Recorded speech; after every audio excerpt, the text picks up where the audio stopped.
সেই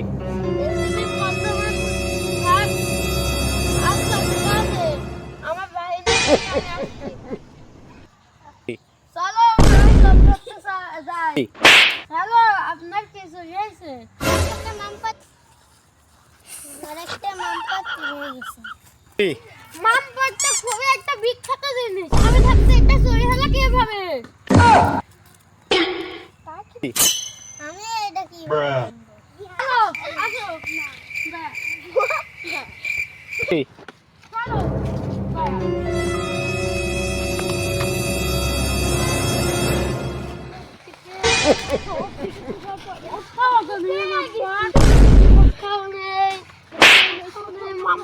চলো যেহেতু বিখ্যাত মামপাট এটা